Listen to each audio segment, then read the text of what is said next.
चलिए शुरू करते हैं। पहला केस, ऑब्जेक्ट एट इन्फिनिटी। हमने ऑब्जेक्ट को इन्फिनिटी पर रख दिया है, यानी काफ़ी दूर रख दिया ऑब्जेक्ट को। इन्फिनिटी से कैसी रेज आती हैं दोस्तों? पैरेलल रेज आती हैं, ठीक है। इन्फिनिटी से पैरेलल रेज आएंगी, ये क्या करेगा, उन्हें क्या कर देगा, ये डाइवर्ज कर देगा, ठीक है।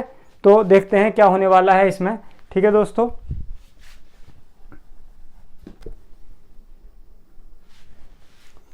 देखिए दोस्तों, मान लीजिए मेरा ऑब्जेक्ट कहीं इन्फिनिटी पर दूर है और वहाँ से मैं दो पैरेलल रेज लाऊंगा। ऑब्जेक्ट मेरा इन्फिनिटी पर है, एक पैरेलल रे मैं यहाँ से लाया, ठीक है, ये रही एक पैरेलल रे, ये रही किसके प्रिंसिपल एक्सिस के पैरेलल है, ये वाली रे भी, ठीक है, ऑब्जेक्ट से आ रही है, ये भी ऑब्जेक्ट से आ रही है, ये वाली रे प्रिंसिपल एक्सिस के पैरेलल है, ये भी प्रिंसिपल एक्सिस के पैरेलल है।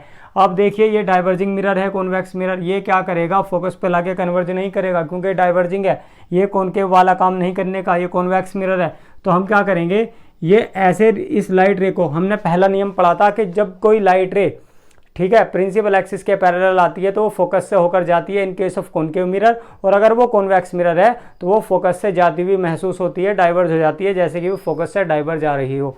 तो ये भी क्या करेगा, इसे ऐसे डाइवर्ज कर देगा और हमें ऐसा लगेगा दोस्तों कि जैसे फोकस से डाइवर्ज हो रही है, ठीक है दोस्तों। ये मैं डॉटेड लाइन से इसे बना दूंगा, ठीक है। तो ये यहाँ से डाइवर्ज हो जाएगी लाइट रे।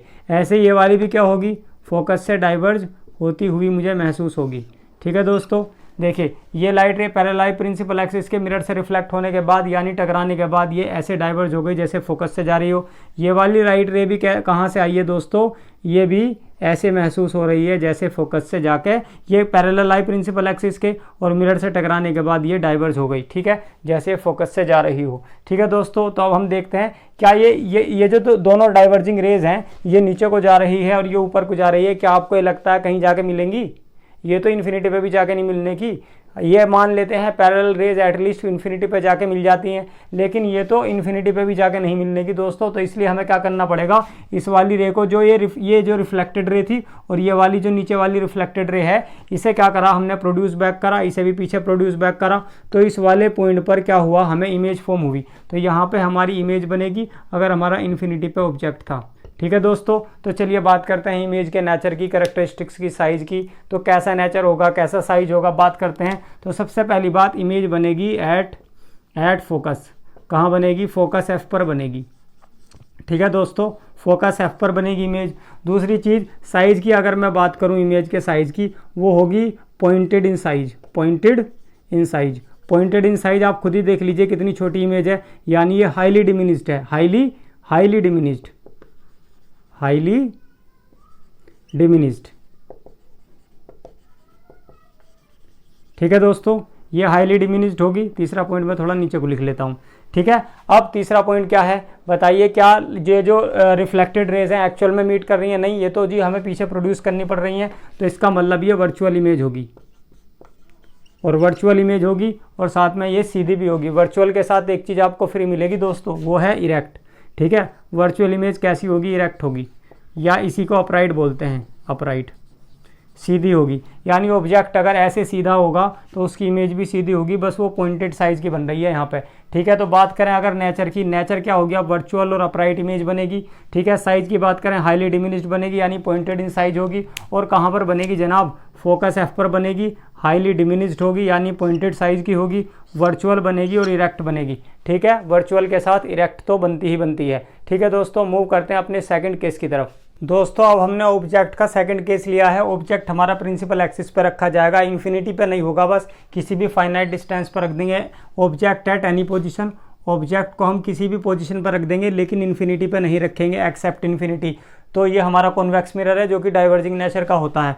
मान लीजिए मैंने ऑब्जेक्ट को यहाँ पे रख दिया, ये इसका हेड है, ये इसका टेल है, ठीक है। तो मैं दो लाइट रे लेकर आऊँगा, एक तो मैं लाता हूँ प्रिंसिपल एक्सिस से। देखो ये मैं प्रिंसिपल एक्सिस के पहले लाया, ये मिरर से रिफ्लेक्ट हुई, तो रिफ्लेक्ट कैसे होगी, ठीक है। मिरर इसे ऐसे रिफ्लेक्ट करेगा जैसे ये फोकस एफ से होकर डाइवर्ज हो रही हो। देखो एक रे पहली मैं रे ला रहा हूँ प्रिंसिपल एक्सिस के, इसके पैरेलल, ये जो पीसी को जो ज्वाइन करने वाली लाइन है जो इस मिरर के परपेंडिकुलर है, इसी का नाम है प्रिंसिपल एक्सिस। ये एक मैं लाइट रे लाया, पैरेलल लाया प्रिंसिपल एक्सिस के, मिरर ने इसे क्या कर दिया, डाइवर्ज कर दिया, ऐसे रिफ्लेक्ट करा, ये मिरर से लड़ने के बाद ऐसे जा रही है जैसे पीछे फोकस से आ रही हो। दूसरी लाइट रे मैं ऐसा करता हूँ, सी की तरफ डालता हूँ, ठीक है दोस्तों। तो सी की तरफ डालूंगा तो आपको थोड़ा सा कुछ याद आ रहा होगा दोस्तों, ये ऐसे जाएगी वापस चली जाएगी। मैंने सी की तरफ इसे डाला तो ये वापस इसे बाउंस बैक फेंक देगा, उसी जिस रास्ते से ये आई है उसी रास्ते पे को, उसी पाथ पे को ये चली जाएगी। एक दूसरी रे जो मैंने है सी की तरफ डाली है तो मिरर इसे रिफ्लेक्ट ऐसे करेगा जैसे सी से वापस आ रही हो। ठीक है, यहाँ पर नॉर्मल इंसिडेंस होता है, इस वाले केस में एंगल आई एंगल आर के बराबर होता है और दोनों ही जीरो के भी इक्वल होते हैं। ठीक है, नॉर्मल इंसिडेंस का केस है। ठीक है, दूसरी आगे बात समझ में, यहाँ पे ये वाला केस लगता है कि अगर मैं यहाँ से क्या करूँ, यहाँ से इक्वल एक नॉर्मल ड्रॉ करूँ तो यहाँ पे जो एंगल ऑफ इंसिडेंस था वो एंगल ऑफ रिफ्लेक्शन के बराबर होगा, एंगल आर के बराबर होगा। ठीक है दोस्तों, आ गई बात समझ में। ठीक है, तो एक बार और देख लेते हैं। एक लाइट रे पैरेलल ला प्रिंसिपल एक्सिस के, पहली लाइट रे वो एफ से डाइवर्ज हो गई, एक को सी की तरफ डाला वापस आ गई, ऐसा महसूस हुआ जैसे सी से आ रही हो। तो अब हम इमेज की बात कर लेते हैं। इमेज कैसे बनी? इमेज बन रही है देखो, जहाँ पर ये दोनों लाइट रेज मीट कर रहे हैं। क्या एक्चुअली में मीट करी? नहीं, हमें तो इन्हें पीछे प्रोड्यूस करना पड़ा। भैया ये एक्चुअल में मीट नहीं कर रही लाइट रे, देखो एक तो रिफ्लेक्ट होकर ये गई है रे, एक ये वाली रिफ्लेक्ट होकर गई है, ये दोनों डाइवर्जिंग है। आपको लग रहा है कहीं पीछे इधर को जाकर मीट करेंगी? ये तो कहीं भी नहीं करने की मेरे भाई, ये डाइवर्जिंग रेज हैं, ऐसे करके डाइवर्ज हो रही हैं, ये ऐसे करके, ये पैरेलल नहीं जा रही, ये तो इन्फिनिटी पे भी नहीं मीट करने की। तो इसलिए मैंने इस वाली को भी पीछे ले गया और इस वाली को भी पीछे ले गया, ये यहाँ पे एक दूसरे को कट करती हैं, तो यही हो जाएगी ए डैश बी डैश, यही इसकी ऑब्जेक्ट ए बी की इमेज होगी। ये मेरा ऑब्जेक्ट है यहाँ पर। ठीक है, तो ये इसकी इमेज बन जाएगी यहाँ पर ए डैश बी डैश। ठीक है, बात कर लेते हैं कहाँ पे इमेज बनी है। तो पोल और फोकस के दरमियान में बनेगी, यानी बिटवीन पोल एंड फोकस बनेगी हमेशा। दूसरे केस में जब हम एक्सेप्ट इन्फिनिटी रखेंगे एट एनी पोजीशन। और इसके साइज़ की बात करेंगे तो साइज है भैया इसका डिमिनिस्ड, यानी पॉइंटेड इन साइज है। हाईली डिमिनिस्ड भी नहीं, हाईली डिमिनिस्ड तो नहीं कह सकते, हाईली डिमिनिस्ड तो इन्फिनिटी वाले केस में बननी थी, यानी ऑब्जेक्ट से छोटी बनेगी तो डिमिनिस्ड।